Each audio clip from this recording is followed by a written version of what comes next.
I'm Sarah Knight, and welcome to It's Got Pockets, where just like finding the surprise pockets in your favourite trousers, I'm bringing you perfect pockets of joy and realness. Every week, I'm having unfiltered conversations with women who crack the feck on, even when life gets proper lifey. Women with experience, expertise and wisdom.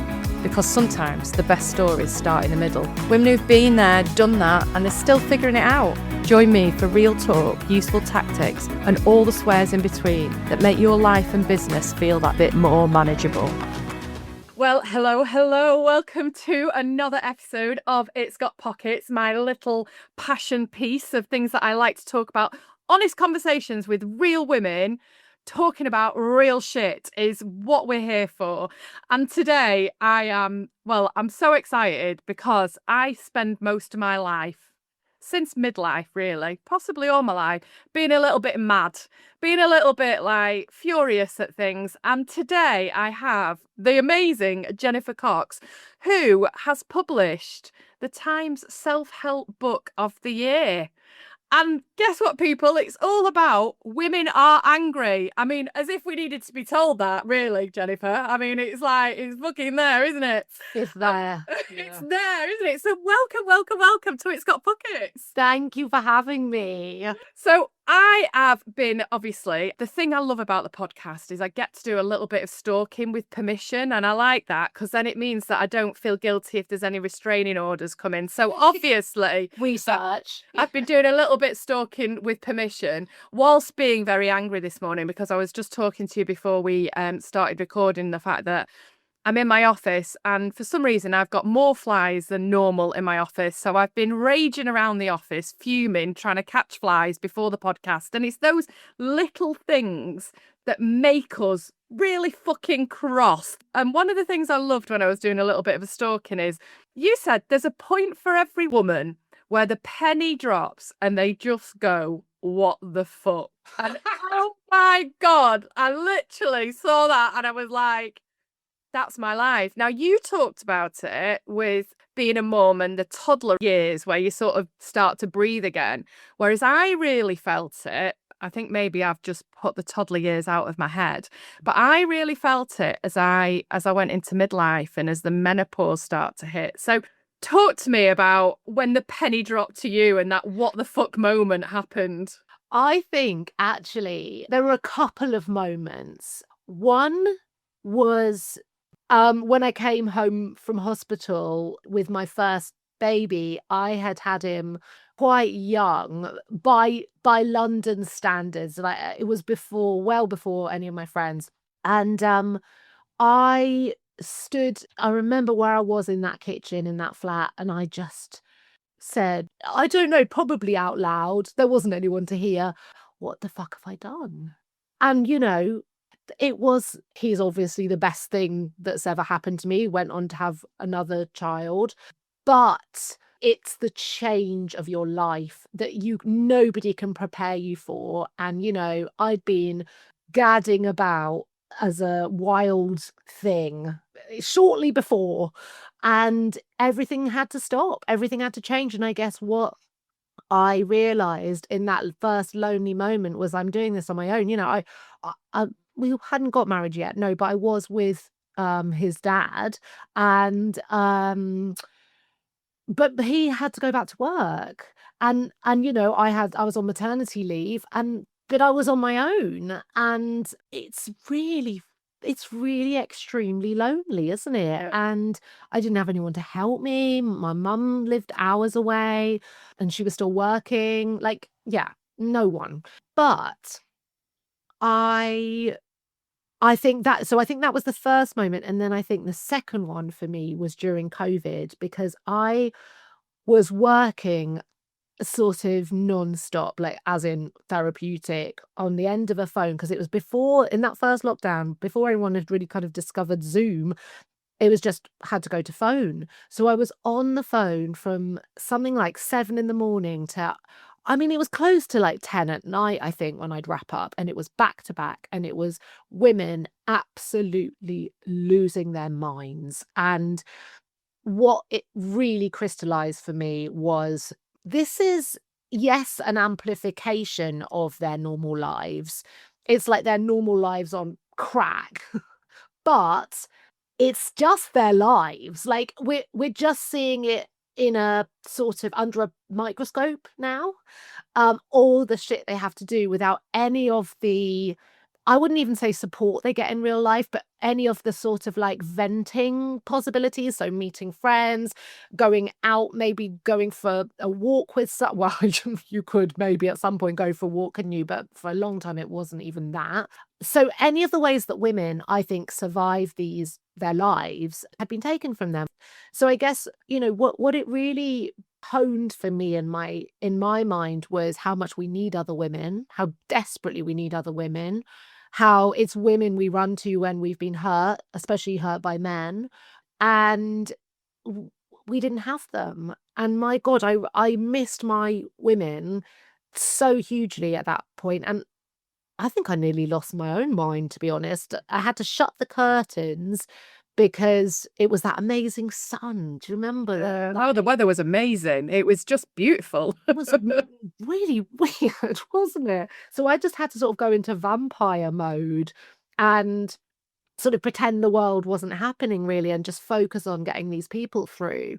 And the ones I worried the most for were the new mums and women on their own, people. And I think there's what I also had a mind to was the kids, actually, in terms of the ones who weren't at watershed moments doing exams or having focus on them, the ones who just needed their ordinary, like their social lives and their kind of the crap at school, the bits of uncomfortable that help shape us. I just thought, no, there's another kind of pandemic round the corner here. And indeed, what I'm shocked by is that not more people are talking about this, because I think what's happening, the crisis in young people's mental health is, I don't understand how it's sort of gone under a version of a radar. Like, yeah, we're aware of it, but why aren't we asking more questions about it? Why aren't we as a society taking accountability? As it stands, it's the mums that basically have to handle this. I mean, the amount of patients I have who just are hanging on, gripping on by their nails to try and support their poor children with whatever they're going through. I just think it's shocking. And I think, we need to be more accountable than this. We've got to step up and have these kind of conversations. But doesn't seem like anyone is joining me right now. No, and what's interesting about that is that what I hear a lot of, because I do a lot of training and learning and development with organizations, and I hear a lot of, oh, it's the woke generation, they're just not resilient. And actually, it makes me want to slap people, makes me angry. And from that point of view, I'm thinking it's because of what we've been through. And we talk about post-COVID and we talk about, what happened there. And there was times I loved it. And my son actually was, he's 19 now, and he was 4 years ago. So I'm not going to do the maths. So God, I didn't do very well in maths. But he actually loved it. When he could go out and about, he almost found that childhood again, because for him, he'd had to start pretending to be the grown-up, like, kid on the block in secondary school. And then all of a sudden, him and his mates were exploring like wildernesses and just out and doing that thing that the world was theirs. The world was theirs. They came back every single day having this adventure.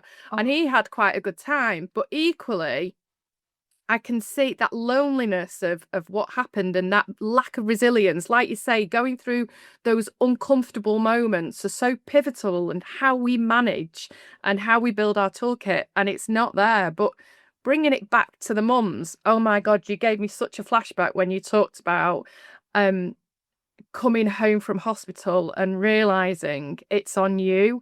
And I think that's the thing that I say so much. A lot of the women I work with are midlife women, and it's on us, it's that thing. And I remember coming back, and I was like yourself 23 years ago, and the first of the mums in the group to have a child. So everyone else was still like out getting coked up, probably. Drinking wine, cola in it, Coca-Cola. And And I was there in Salford pushing this baby in a pram who I loved. And I think it's that duality of emotion that we don't give ourselves permission to talk about, is that whole, it's bloody hard. And I remember Izzy, who's now 23, and I was walking around, we live in Salford, and I'm walking around where we lived, and she's in the pram and she's crying. She cried quite a lot. She didn't like sleeping, Izzy. She liked Oh, moving. same. So Yeah, she I was had that. like, if she could move, she was fine. Yeah. And I remember walking around just thinking, fuck my life. Is this it? You know, but then immediately feeling guilty because I would walk over hot coals for this little bundle of noise, and know that I would give my life for her, to her, in a heartbeat. And there's been times over the years where I've wanted to do that time and time again. But equally, we don't give ourselves permission to go, it's bloody hard work, and it's on us, you know, it's absolutely on us. And that's Yes. I guess that's where some of the rage comes from, because is it the resentment that we're not acknowledging? Is that part of what you talk about? Definitely. I think it's whenever there's that conflict in us, like you say, that duality, that tension of the height of those feelings, that absolute like despair, but also love that you've of a kind you've never known. Um, our brains aren't amazing at kind of resolving those conflicts for us. So there are sort of a few pathways that they can, you know, that our feelings can move down. And I think at that point, when it's the first time it's happened for us, and we're not used to that kind of level of emotion, I think our brains really, really suffer. And, you know, there's a lot in my book about postnatal depression, because though, of course, it's a really, really serious, it can be a very serious, potentially deadly um, condition, we we haven't examined the root of it properly, I think. I think it's a very easy badge to slap on women that, for me, absolves everybody else from taking accountability again, and just places it all at her, although she's ill. There's something wrong with her, basically. Um, well, hang on. What about everything you could have done to help? What about the way that you don't listen to what she's saying? What about the fact that she doesn't feel able to put into words this kind of schism, like you're saying, this intense love, but also this, yeah, definitely like resentment or shock, actually, of everything's been lost, like the life I knew is gone. And we know, having had kids, that things return, and they return potentially even better and more, you know, the flowers have grown kind of thing, while you've been absent, absent in some key ways. There's other stuff going on in your unconscious that you can't sort of know about until you're out the other side. Um, but I think when you're in it, oh my gosh, I mean, yeah, it can feel unbearable. And it's the different life stages as well, isn't it? I was sort of thinking the other day, I was like, you know, we really do get the shitty end of the stick. You know, you go through and you get your period, and it's like all these hormones are going haywire, and you have to come to terms with all that stuff that's going on in your brain. And it's just cast aside, you know. It's like you know, you get this sucker punch into your stomach, and it's like, oh, it's just a pain that we deal with 4 or 5 days a week, 4 or 5 days a month, and let's just crack on and move forward. And then when you get used to that, if you decide to have children, or you can have children, then you go through that sort of hormone like imbalance and what's going on, and that state of pregnancy, which no one tells you is really different from the state of birth, which no one tells you is really different from the stage of, you know. And we laugh about it, you know, we laugh about it with other women, and we're like, that's funny, wait till you get to this stage. And but then we don't really acknowledge it as well either, you know, where we just take it that it's all on us, and it's our cross to bear. And I, you know, I used to refer to it, like, I'm quite embarrassed about it, as the martyr generation.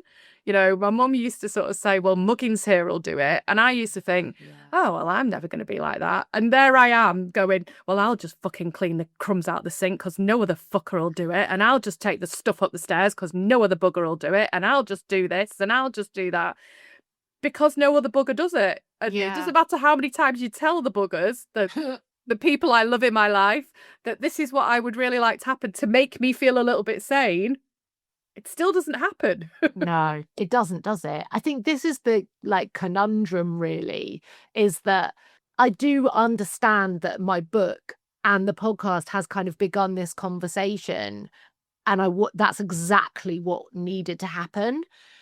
But I think none of us have the answers really, and my book doesn't pretend to have the answers other than we need to do this better, and here are some ideas. This is what we could be doing. This is definitely what we're not doing that we should be doing as sort of just basic.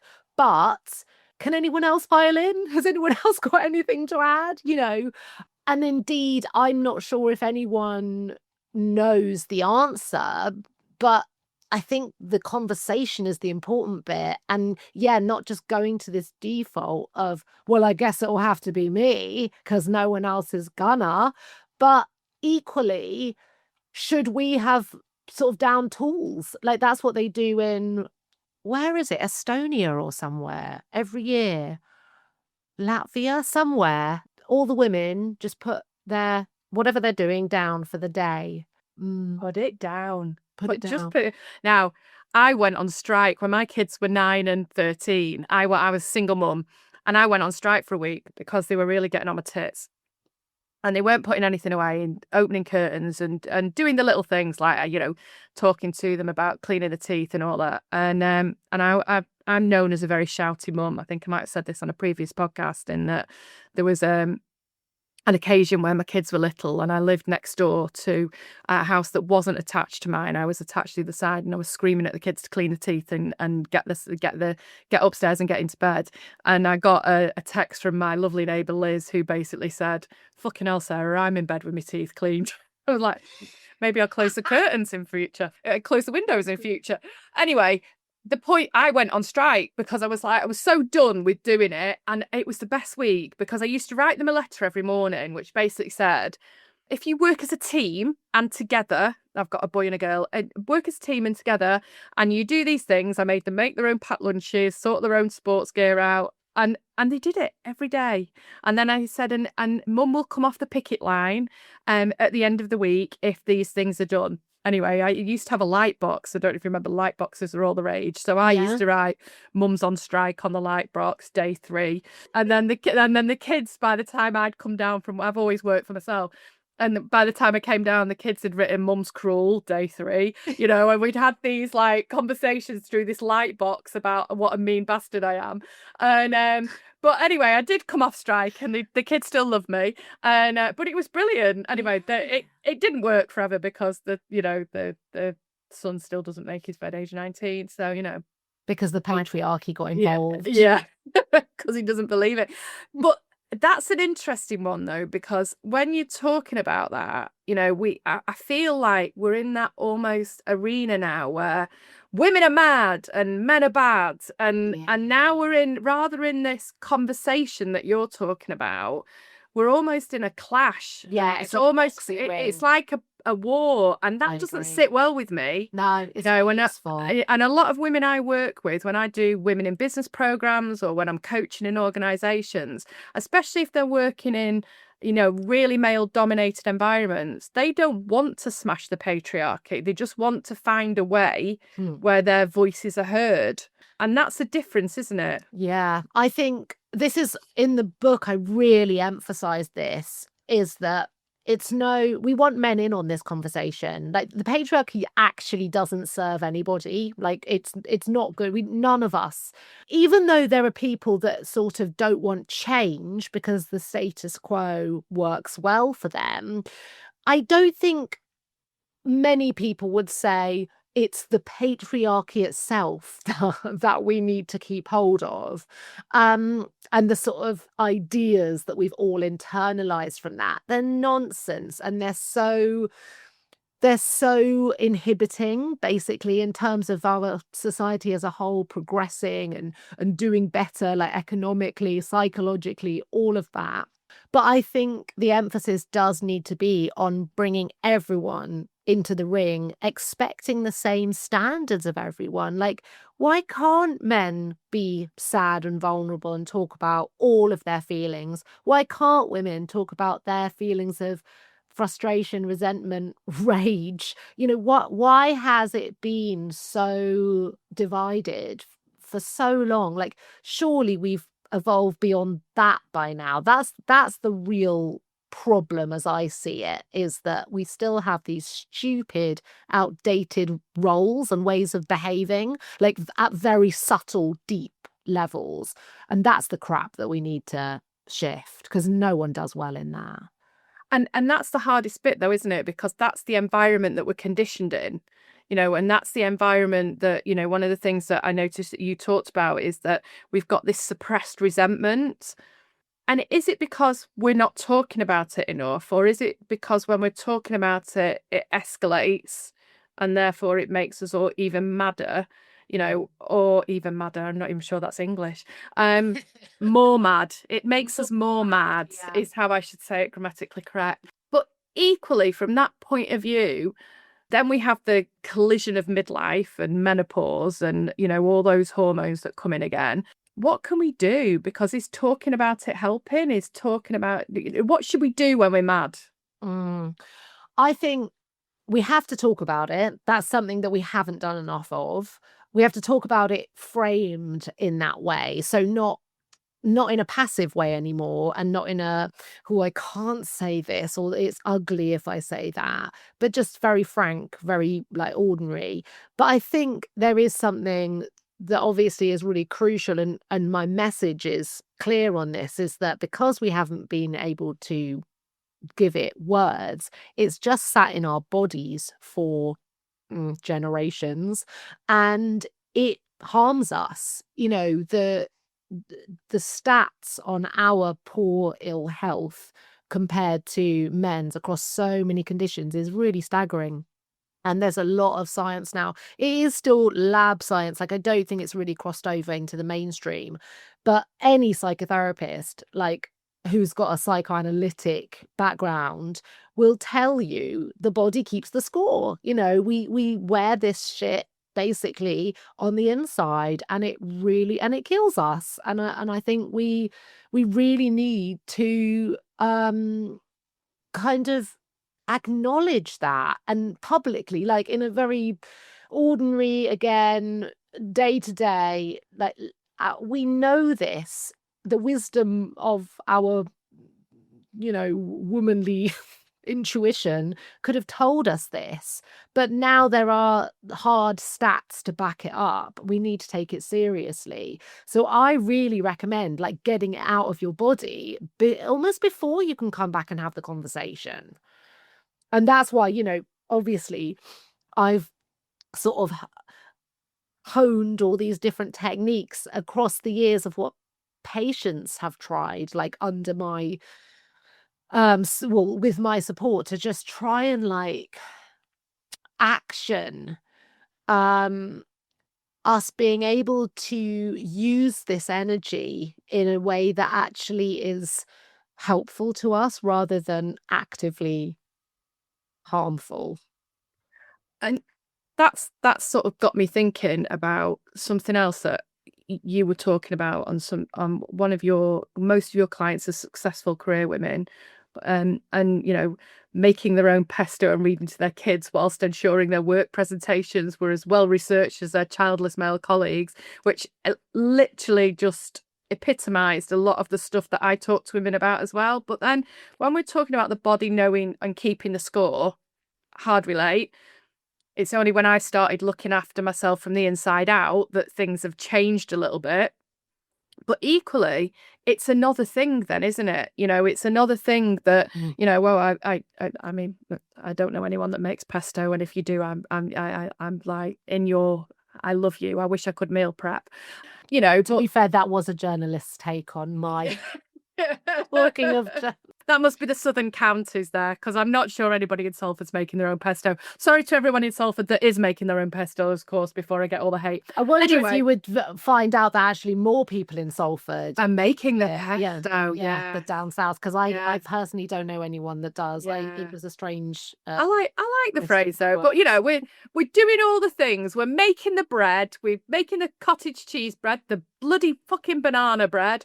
We're reading to the kids. We're taking them to school. We're trying to get time off for the sports days. I'm in a different life stage. I'm helping my son with his university dissertations and, doing all that side of things. The daughter's started, she's got a full-time big girl salary and she's like going, fucking hell, I'm being taxed £12,000. And I'm like, no, that's your personal allowance, so then we were in a different level of explanation and things like that. But on top of that, we're now becoming, and I see this a lot in conversations with midlife women as well, but I've literally just had the conversation with my niece about it this morning, who's a new mum, is that getting us back and getting our bodies back and being as healthy. So I'm 52. I want to be able to walk up a mountain when I'm 80. I know that's the work that I need to put in now. So that's the Pilates, the mobility, the spinning, the getting outside, the 10,000 steps, the strength training. Shit, I've got to run my own business as well. And oh my God, on top of that, my dad's not very well. And I've got 2 kids that are ringing me with something really important, i.e. can I borrow another tenner? And, and all these different things are happening. And how do you manage all that? I don't know. Because this is why I wrote the book. Oh my God, I love it. I love it. You don't know. I don't know. It's not possible to. It's not possible. Exactly. But what makes us furious is that the rest of the world is saying, yes, it is. What's wrong with you if you can't? And they'll point to examples. They'll have a couple up their sleeve of, oh, so-and-so's wife is fine. She's doing this and this. Or we'll look at someone like Meghan Markle and we'll go, well, she's making her jam. It's not helpful to ordinary women. And I think there is this really sad point that we all have to find at some stage, which is shit. So like all that work I put in, to pass my exams or, get that promotion, it's not like there's ever a stage where that's it. You've got there, you're enough. We still have to do all of the other stuff. No one's going to step in and go, well, now you're CEO. Don't worry, we'll get the knit lotion. Like there isn't, unless you're really probably, CEO and earning that kind of money and, able to pay someone to do that for you. But frankly, there's probably a limit, even if you're at that level, you still are the one ultimately. You're still going to be there with that knit comb for 7 days running and then going into a meeting and the minute you itch your own head thinking, oh shit, have I got them? Exactly. We all know that feeling. And trying to if you've had a sleepless night with someone who's sick, however many resources you've got, you are still that person that is up with that kid then, and you're still that person that is doing the presentation the next day and trying to kind of stay on track. It's not possible. And I think where we need men there is to step in and help, because we can't do it all. And, I think we can only kind of probably have it all if somebody helps us. And why are they never asked that question? About their careers and when they plan to have kids. And well, because it doesn't impact them in the same way. Yeah. They know they can do any of this at any stage. And that's also the hard thing as well that I found, is that I wanted to do it all. Because and that's been one of the hardest things that I've had to come to terms with, is that it's on me, but I almost want it to be on me as well. I want that. I don't think I'm a control freak. Everyone else in the world might think something different, but I didn't want anyone else to do that for my kids. But I still wanted the career. I still wanted my business, and And actually, some of the blessings of the missing midlife is the fact that my kids are slightly older now, so I can leave the house and not worry about whether they're going to put the tin of beans in the microwave and then ring me and say, actually, why is the lightning coming out of the microwave? That actually happened to me one day with the son. Yes, that's what he did. He was like, I'm going to have beans, and then put the beans in the microwave. That was. Did he take the lid off even? I think he took the lid off, yeah, and then I just got a message going, why is the lightning coming out of the microwave? Oh my God. It's like, latchkey kids, let's do this. But one of the things that I loved about what you said is that you talk about the fact that you've not stopped working and you're at your best when you're stretched, and you've acknowledged that about yourself. And I don't think we also give ourselves permission to acknowledge that we like working, we like being out of the house, we like being away from our beautiful creatures and our kids. We like that escape because it gives us the opportunity to sit there and have a natter and have a conversation. And you know, we don't have to all fit into one pocket, do we? No, it's so true. I mean, this is where the mum guilt manages to sort of chase itself in for me. I used to be a very, very guilty person. Like I was ruled by guilt. And I think the book was really cathartic for me on that score because it really did help me see how it was an inverted form of basically rage.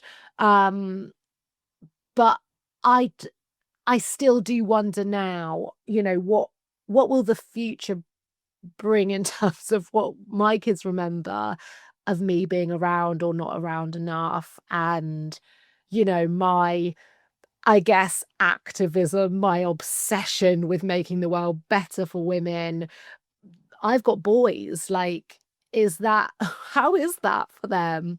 And I think, you know, one's about to go off to college, and uh it's hard to know w- w- what the sort of outcome will be and how they'll look back, and whether they'll look back at on this time in different ways as they go through their lives, you know, a bit like how we look at our parents differently, you know, with more maybe sympathy or compassion, maybe sometimes more anger and lack of forgiveness as we go through.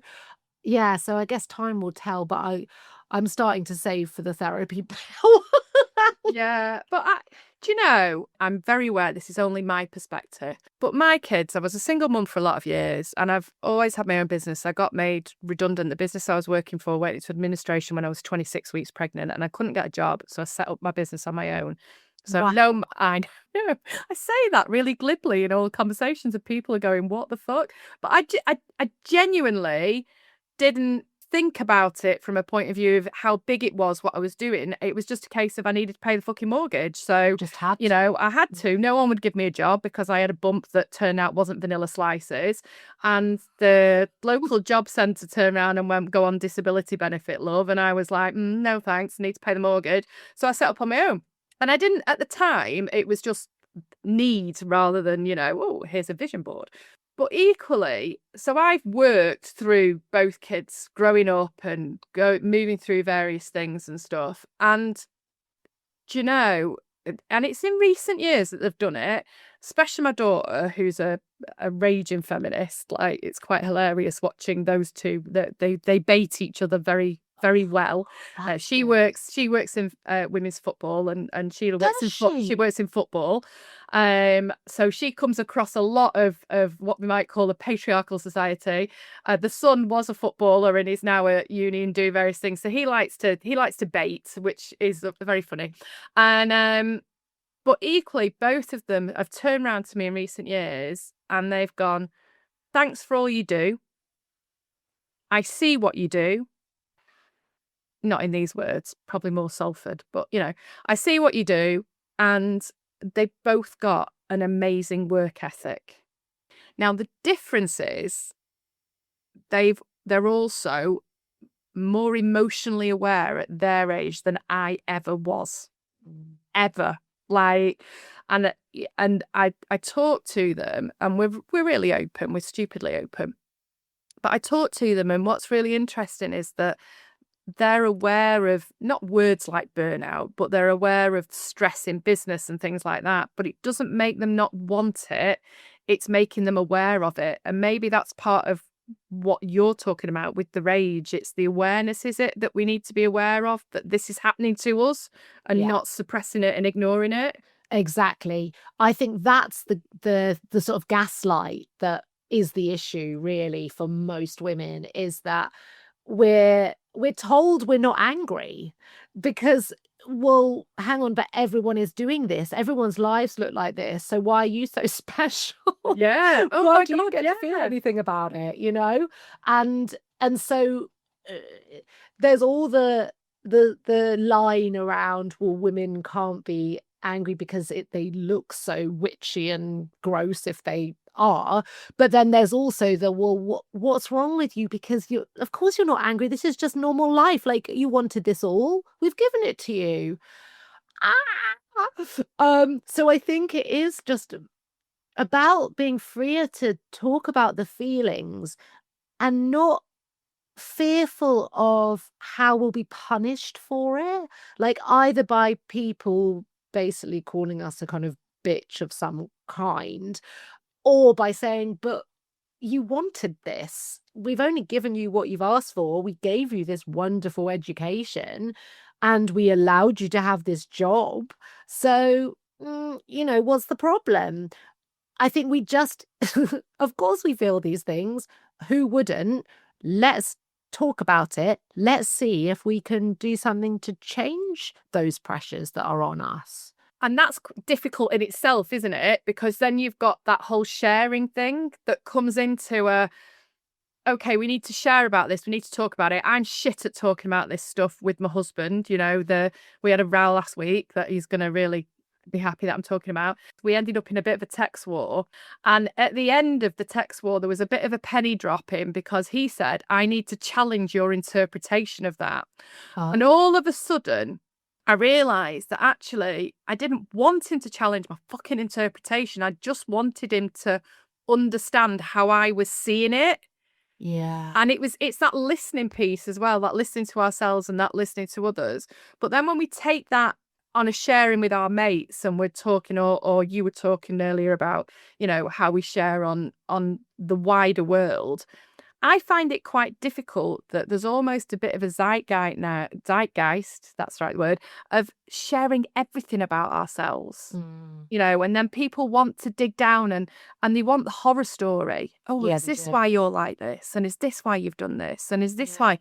And it's like, no, I'm fucking angry because there's flies in my office. Right. It can't just be that. Well, I think, but this, yeah, is so interesting to me, this, because I think it's really weird. In many ways, we're crap at connection now. Like, as a society, I think it's a real problem.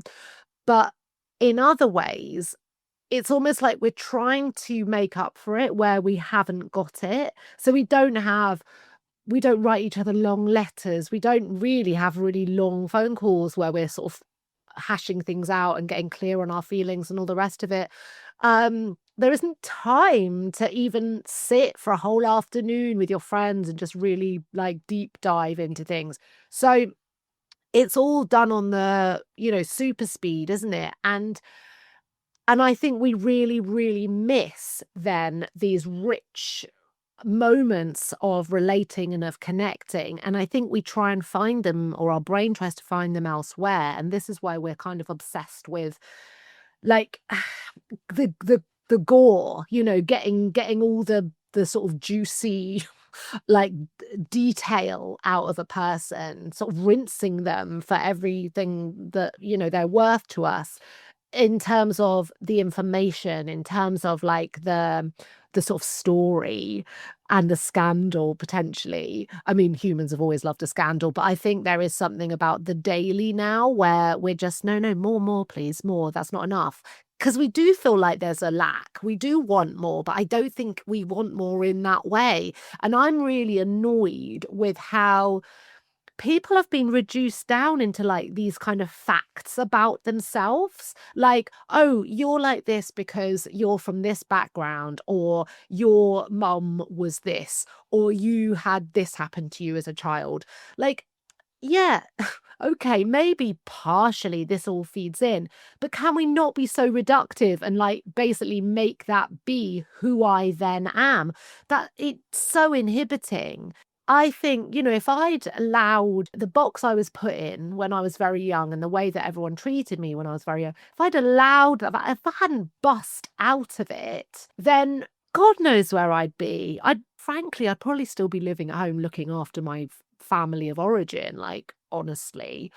And I think we need to be more interested in people's, it's like I was saying earlier to you, people's emotions, the products of their mind. Like, can we get to know each other at that level, please? Can we not just like decide we know someone because we know all these grisly details about them, or even just the boring details, the kind of, basically racial profiling, or class stereotyping. Can we please get beyond that bullshit now? Yeah, and that definition piece is really important, isn't it? Because it's, how are you defined? Are you defined because I was a single mum for a lot of years? Exactly. Am I defined Is because that all you are, it's basically? not all I am. And are you defined because my daughter went through a huge trauma 4 years ago? And we talk a lot about that's not her defining moment of what, it will affect her story, but it's not going to be, don't make it a definition, don't make it the thing that people know you for, because you're more than that. You're who you are today. And I had this really great conversation with this women's charity yesterday, who basically work with victims of sexual violence. And they had this beautiful initiative, which is they do workshops with women with ceramics, broken ceramics, and they use, this is so gorgeous, you will cry.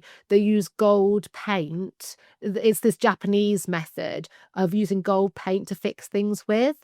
And so it's essentially, your broken parts can be your most beautiful one. I mean, it's really, and that you come through, like, yes, with scars, but you're a whole piece. And that's what I'm interested in. I'm interested in the whole piece and not just the things on paper, the facts, or the gory detail. Just no, let's have the fleshed out version, please. And that, I love that story. I can't remember. It's something. It's got a name in Japan, hasn't it? Yeah, I can't remember it. Kintsugi. Yeah, something like that. I can't remember what it is. God, I can't remember what my bloody row with my husband was last week. I can never remember. I've not got a chance of remembering that. But that whole how we come together and how we move forward, I guess from your point of view, and your practice, your clinical practice, part of it is about unpicking it so then they can put it back together. But then it's when you're starting to put it back together, it's what's the definition from that moment onwards rather than from this moment onwards. Is that? Yeah, I agree. I think it's funny, like, how with couples therapy, the whole idea is that you don't, or one of the tenets is you don't look back. You kind of, it's from here on, because you're never going to get anywhere if it's all just kind of picking apart the past and everything. I think it is maybe a question of going, right, here we are now, with everything that's happened and everything that, has called, like, in a way, everything we call ourselves to this point. Well, what do we want next? Like, we don't have to stay there. We have got options, and, let's use this bit as our launch pad.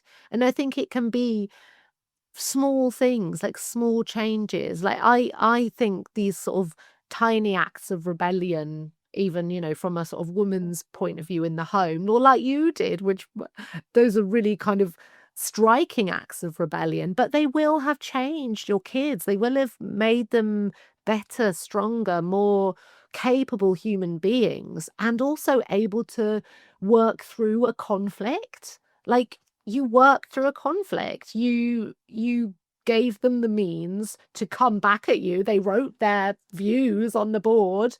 Um, but that wasn't the end. You kept going. And I just think, yeah, it's so important. We can't let these broken parts or these kind of facts about the self stop us, inhibit us, prevent. Like, it's all got to be about what's next. What are we doing next? And what can we do together to help each other make that possible?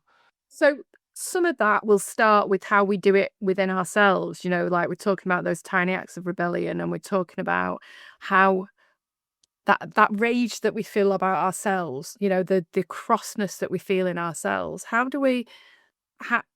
how do we move forward from that?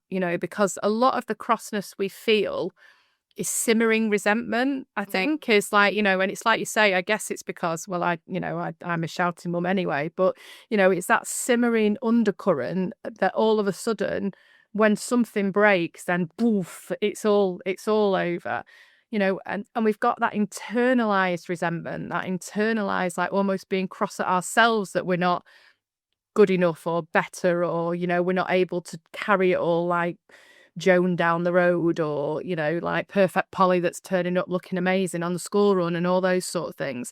How do we manage that? Because that's where the story starts, is it? Yeah. I think a lot of that is the way that we're told that we're wrong, and it's, if you think about the schooling that we were all probably given as girls growing up, it's, you got to be kind, polite, sweet, gentle, thoughtful, all that stuff, which I think that's fine, but you're not doing the same thing for the boys. And so the onus is on us to be the mender, to be the fixer, and to make sure that we're sort of always almost like apologizing for ourselves. Oh, I hope I haven't. Oh, it's so, it's such a waste of energy. And I think it's that then comes to attack us when we see that woman looking amazing, when we see that person doing brilliantly. It's like, oh, I'm just really rubbish in comparison. Instead of going, yeah, they're doing brilliantly, and so can I. We all can, like, let's not use that energy to make ourselves feel worse, beat ourselves up and say, this is my story, this is who I am, it ends here. Let's see where we can go again next. That's the important bit. But do you know, that's the bit that I'm really bad at, that I have to work with myself a lot on, is that when I see other people doing really well, and it's that duality of emotion again. I'm like, oh my God, that's amazing. You've written a book. That's fantastic. Oh my God, your book's brilliant. Women are mad. Fucking hell, that's genius. Why the fuck haven't I written a book yet? Why? I should have written a book, and why haven't I been discovered? And that's where I really, honestly, Yeah. and then I get really angry at myself because I'm like, for fuck's sake, Sarah, look at your life. It's amazing. You're doing the things, but that's the bit where I have the conflict with myself rather than with Yeah. other people.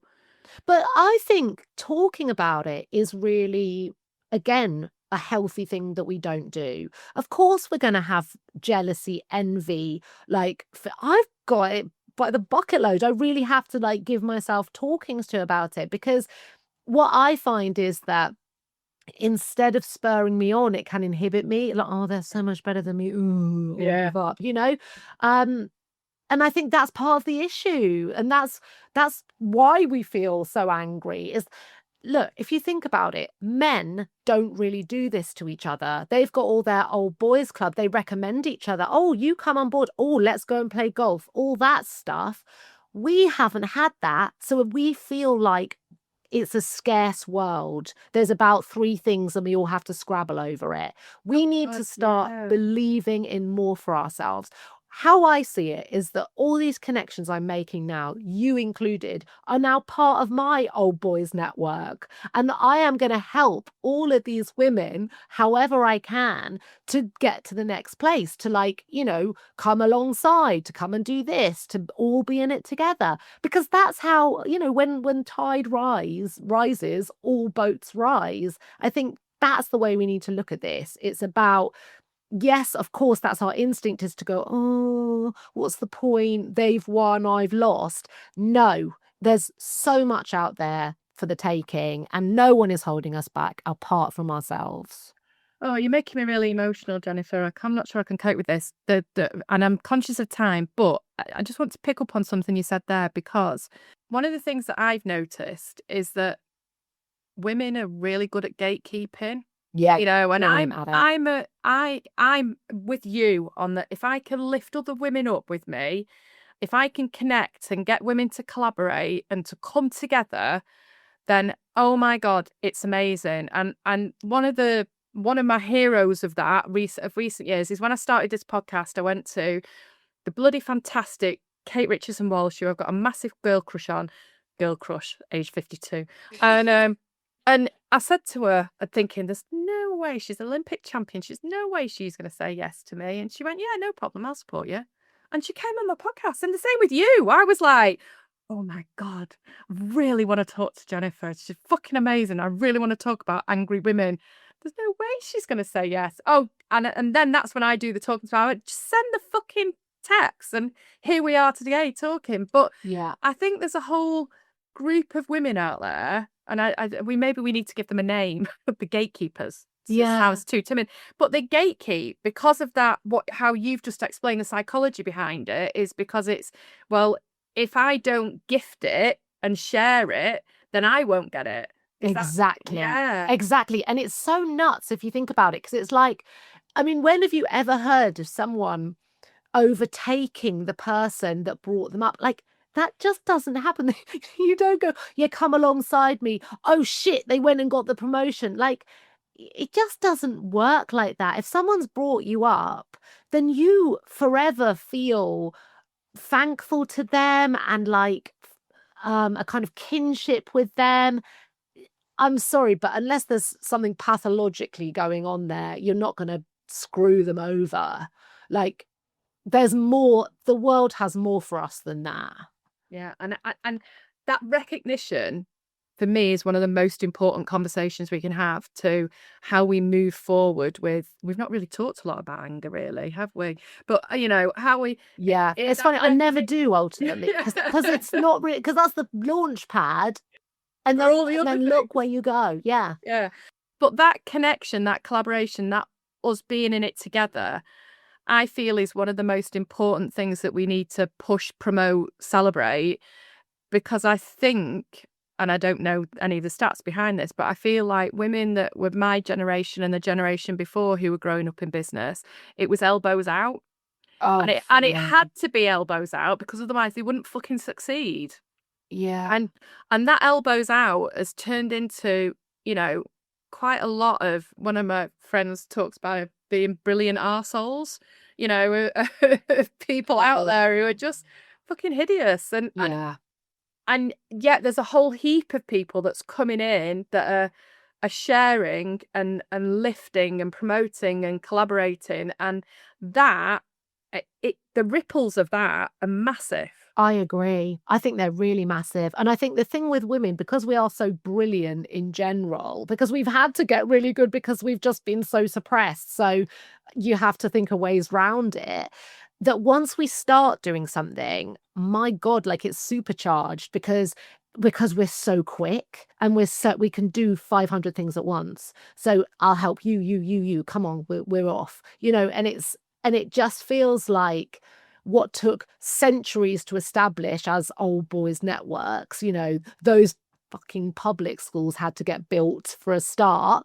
Well, we don't need any of that. Thank you. We can do this without that. And things like Zoom, I thank, because I think they've made women's lives far more possible, actually. I think they've made our successes so much more possible.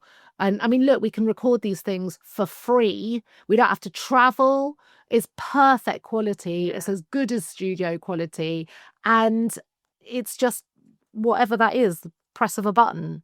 Yeah. They're the gifts as well that are allowing us to be more flexible in our approach for what we want to do and how we get it. You said the book was quite cathartic, and obviously you've been all over the world with it. What's next? I am spending this summer writing, because I have got a burning thing that I feel needs to be said. So yeah, it's it's all very much still in the women's zone, and I Right. will let you know once it's pretty formed in my head, but I want it kind of formed like on paper before I jinx it by putting it out there. Will you come and tell us about it? Yeah, I will tell you all about it.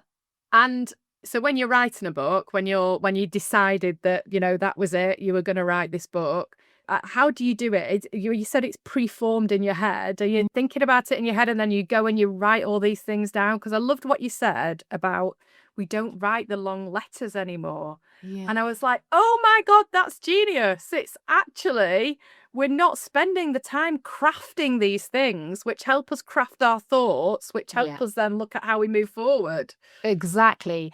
I basically write like I breathe. Like I have to write all the time. So my laptop is full of 10,000 words of this, 8,000 words of this. Like I get bees in my bonnet. Like I make these connections between what I'm hearing individually from women and what is going on out there, and I'm like, fucking hell, do you think this is connected to this? I think it is. Let me look up some science on that. Let me do some. So I am writing all the time, and if I can't write, I feel like I can't breathe. That is how I process. Definitely, it's kind of one of the only ways I think I can like be in clinic. I'm still doing 3 days a week and it's very intense. And it's one of the few ways I can, like, in a way, knit together being a woman in the world, trying to live in the world that we are trying to live in, and listening to all these other women do it. I think I've got to, like, it has to come out somewhere. So that's sort of, yeah, I've got 100 started books on my device, but this one I'm like, yeah, I can't shake this. This just keeps coming back. Oh, I love it. And how do you knit it all together? So if you were going to say, if a woman's listening to this and they're nodding that furiously that their head's about to fall off because they're like, fucking hell, yes, I'm really angry. Or, we talked about guilt and we've not even got time to go into that. The guilt's actually the anger or the suppressed anger or the anger at yourself, the anger at the world, the anger at the flies in your office, all these different things that are coming in. I need to stop talking about flies in the office. I love it as like a metaphor. Yeah, it's like it's going to be a metaphor, and everyone's going to be like, "I have no idea what you're talking about, Sarah. Please just go back to being angry." And what is writing the thing that you've used as your way of coping and thriving, not just coping, thriving? Yeah, I think it really is. I mean, I've been in therapy since I was 18, more or less. Like that's obviously you have to be a therapist, but I had to be to kind of untangle myself from, early childhood business. Let's unpick that, Jennifer, and go right into the detail. I'm joking. Exactly. Here's my guts. But I think from even earlier than that, yeah, I was like writing, diaries, notebooks, like always, like if you had to write an essay for school, I would always write way too much. Not because I was very passionate about whatever it was, but it just I just it's almost like an addiction. I don't know. It's once I start, I'm just off. It's like a mania. Yeah, I think it's probably one of the best addictions you can have, as opposed to even Botox. I mean, I remember my friend saying to me, it's like crack cocaine for your face. And I was like, oh, that'll be all right then. I mean, what's wrong with that? What's wrong with that? Nothing. So for women out there, it's about finding the outlet, whether it's a Yeah. conversation, whether it's writing, whether it's having Thumping a your rat pillow. at the corner, thumping your pillow. I love a bit of that. I used to, when I was a single mum and things were really shitty, I used to sit in the corner of my kitchen and have a right big cry. So good, isn't it? And I did it in the corner of my kitchen because the kids couldn't hear me upstairs, or I thought they couldn't hear me upstairs.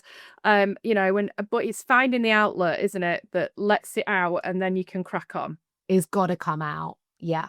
Right, the last question, which which I ask all my fabulous guests. Can't wait to hear yours. What is your 6-word memoir? So it can be a memoir, it can be a legacy, it can be an affirmation, it can be the way that you move forward in life. What's yours? Make the world better for women. Oh, I love it. That's actually giving me goosebumps. Yeah, I feel like crying. Oh, I don't know what to say to that. It's made me go all a little bit jiggery pokery. I was like, yes, let's do it. I'm with Let's you. do it. Where do I Let's sign do it. up? Let's do it. I'm You there. already did. I'm there. Brilliant. Jennifer, thank you so much for coming on, for such a talking, for sharing, for having a laugh and talking about all these things. And everybody, if you're listening, go and buy the bloody book. It's fabulous. And I will see you all next time on It's Got Pockets. Oh. As we button up another episode of It's Got Pockets, remember that just like that perfect dress with hidden storage, you've got pockets of potential. You can be exactly who you are meant to be with no one getting in your way, not even yourself. Just remember, you're not done yet. That plan B or plan C might be waiting for you. If you've enjoyed this episode and would like to work with me, or simply want to connect, come and find me at sarahknightconsultancy.co.uk or on LinkedIn, you'll find me as Nighty S. See you next time.